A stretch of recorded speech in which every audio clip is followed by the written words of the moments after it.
Good morning, everybody. I am Kelly Puzon from Smart Start of New Hanover County. Also a member of the Resiliency Task Force and a Community Resilience Model teacher here in New Hanover County. And today we just wanted to share with you a few simple CRM strategies you can use during this unprecedented time that we are getting through for self-care. Because that is the most important thing that we can do for each other right now, is take care of ourselves. And if we are able to do that, then we are able to take care of those that need us and that we take care of. We're going to go through today just a few of the skills. Certainly not the whole training, but we hope that maybe after this you'll be interested in taking a whole training. I am trying to show you a PowerPoint at the same time that we are talking, but it's not working, so I might end up holding up slides for you. Let me try a couple different things. Can you see it now? Well, I'm on delay. Okay. All right, so that's not going to work. So we're just going to go with Plan B, and I'll show you some of the slides. In CRM, first and foremost, we talk about the resiliency and what resiliency means. And the definition of resiliency, according to Elaine Miller-Karras, who is the author of the Community Resilience Model, is: resiliency is an individual's and community's ability to identify and use individual and collective strengths in living fully with compassion in the present moment, and to thrive while managing the activities of daily living. So that's her definition of resiliency. If you noticed in there, it had a lot of language about self-strengths. So the Community Resilience Model talks a lot about self-strengths and the strengths that you have and what you have going for you. Another thing that the Community Resilience Model talks about is the resilience zone. That's sort of at the heart of the Community Resilience Model. And the resilience zone is where we sort of live mentally and physiologically, where we can handle the ups and downs of daily life. We can carry out our daily activities. We can participate in our relationships successfully. I'm going to show you a picture right now of the resiliency zone. I hope you can see that pretty well. But as you can see, it is not a straight line. That's kind of the point of the slide. There are ebbs and flows in it. So there could be parts of your day that are worse than others, or that are more stressful than others. But if you're still able to stay in your resilient zone, and you're still able to carry out the daily activities of life, and you're still able to participate in those relationships, we say that you're staying in your resilient zone, and that's where you need to be. We do not call the resilient zone the happy zone, because I'm going to show you another little slide here. As you can see, you can have different emotions and feelings and still be in the resilient zone. You can be happy, mad, or sad, but you're still able to carry out those daily activities and participate in those relationships. You're still able to carry on with your day even though you have those feelings and emotions. So it's not the happy zone, it's the okay zone.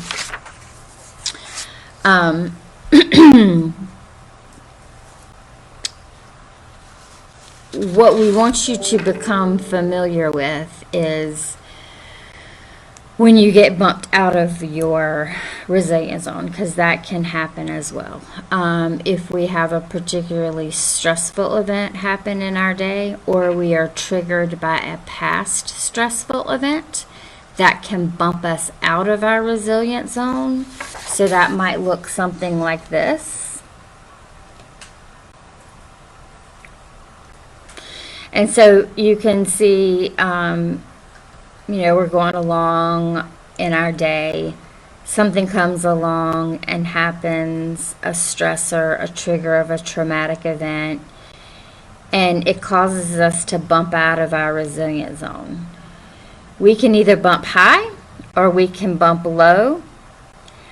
Bumping high would look something like being anxious, edgy, irritable, and actual physical pain. Bumping low would look like depression and sadness, actually feeling tired, and again, physical pain. So that's when we get bumped out of, that's what it looks like to get bumped out of our resilient zone. It's important to become familiar with your resilient zone in order to use the skills from the community resilience model. That's kind of the heart of it. We need a baseline. We need to know when we're in our resilient zone. That's the first skill that we're going to talk today about. It's called tracking. And tracking is paying attention to what's going on the inside. How am I feeling? Am I warm? Is it pleasant? Is it neutral? Or am I feeling anxious? Am I feeling unregulated? What's going on inside? When we make a habit of paying attention to that and knowing when we're in our zone and when we're getting close to getting bumped out of our zone, then we're able to do something about it, and we're able to use some of the other skills in the community resilience model to bring ourselves back into the resilient zone. And that is essentially the point of the community resilience model. So again, this is tracking, and tracking is simply paying attention to what's going on the inside of your body. And it's something that you really have to make a habit of doing. It's kind of like a check-in with your nervous system every now and then. And when you're able to do that, you're able to know when you might need to do something to get yourself back into your resilient zone. The next skill or strategy that we're going to talk about is called resourcing. This is one of my favorites. Once we're able to learn how to track and we make a habit of tracking and we can sense ourselves getting bumped out of our resilient zone, that's when the other skills from the community resilience model come in. And one of them is called resourcing. And resourcing is, I'll show you this little slide because my PowerPoint's not working. A resource is a person, place, or thing that brings you happiness or joy or a felt sense of pride. Essentially, it's something that just makes you feel good. It takes you to a happy place. So I invite you to just take a minute and think about something in your life, a person, place, or thing, that makes you feel that makes you feel happy and warm and prideful and just good. It's just a good feeling inside. If you'll take a minute and bring something that does that for you up to your mind. I will share that one of my biggest and favorite resources are my children. I can be having the worst day and I can think about them, or I can look at a picture of them, and just thinking about them or seeing them brings this warm sensation, and it brings this pridefulness, and it brings this feeling of, you know what, everything's going to be okay. You know, I've got them, everything's going to be okay. You know, that's a resource. And when we practice using our resources, the more intense they can be.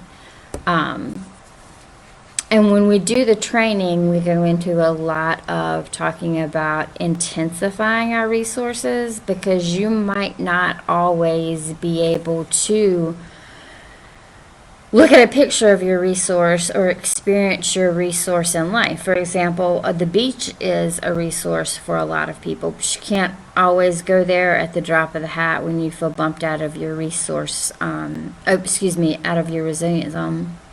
So we talk about a lot about intensifying that resource when we do the training, so that you really can feel that sense of well-being that you get when you're at your resource, you know, or you see it. The next skill that we're going to talk about is also one of my favorites. It's called grounding. And grounding is essentially, simply put, our body, the relationship between our body and the present place and time. Specifically, our body making contact with a surface in the present place and time. And the reason grounding works and bringing ourselves back into the present place and time is because often when we're bumped out of our out of our resilience zone, it's because of a stressful or traumatic event that has happened in the past, or perhaps something that we are stressed out about that's going to happen in the future. But grounding literally brings your mind and your body back to the present place and time. And it's about making contact with a surface in the present place and time. And when you do that, your brain feels a sense of safety. And once that happens, your brain is able to stop activating your nervous system. Essentially, you're kind of hijacking that part of your brain that's making you feel unsafe.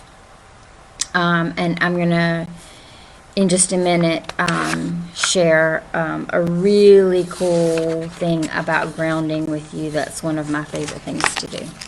But before we get to that, one more thing that we're going to talk about today are the help now strategies. So in the community resilience model, the help now strategies are what we refer to as sort of the EpiPen of the community resilience model, because these strategies are simple. You can do them anywhere, kind of just on the spot with anybody, to really bring them back into their zone quickly. I'm going to hold them up really quickly. We have resources that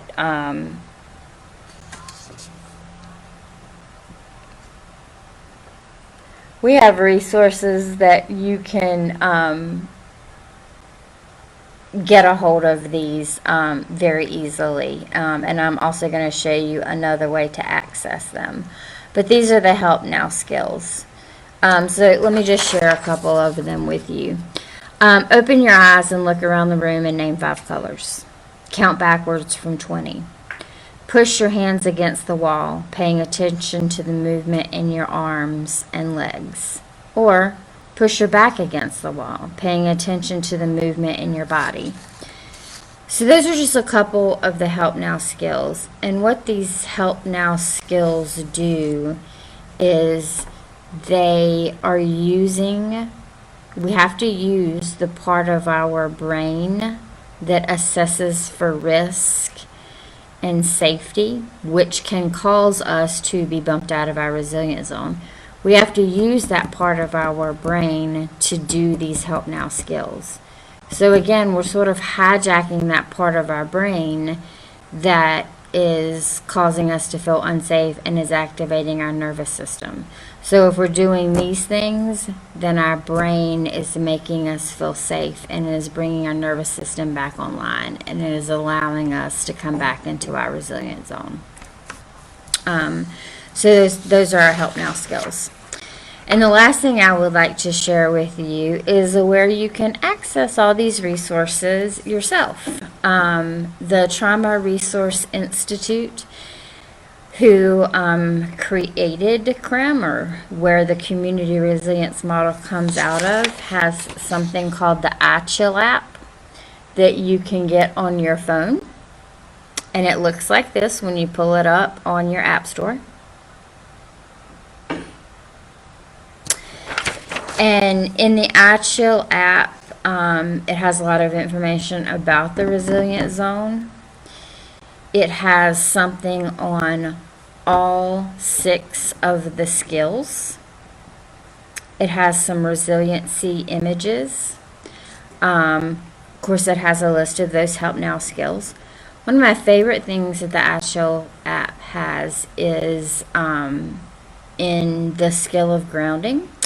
It has Elaine Miller-Karras, who is the co-author of the Community Resilience Model, actually taking you through grounding herself. It's her voice taking you through a grounding exercise. It's one of my favorite things to do when that is the skill that I want to use. So I highly recommend downloading that app and exploring it and using some of those skills. We will continue to do some of these Facebook Live things for you as we go through this unprecedented time, and try to be as much of a resource for you as we can be. The last sort of message I would like to leave with you is that right now the most important thing that you can do during this time is to take care of you. Because if you don't take care of you, you can't take care of anybody else that you need to take care of. It's essentially putting that airplane mask on before we put our children's airplane mask on. If we are not regulated and we are not in our resilient zone, we cannot help somebody else who is unregulated or not in their resilient zone, particularly children. An unregulated person cannot help an unregulated child. So please take care of you. Take some time to do some self-care stuff. And all this craziness and all this things that are different for us, and just these unprecedented times that we're living in. Just remember to take care of you so you can take care of those that need you. Please reach out to us with any questions you might have, any resources you might need. We have got a lot going on in the Resiliency Task Force coming up in the next few weeks. So please stay tuned to our Facebook page for all that's going on, and get in touch with us if you need anything. Thanks for joining us today. Have a great day. And again, take care of you. Thanks.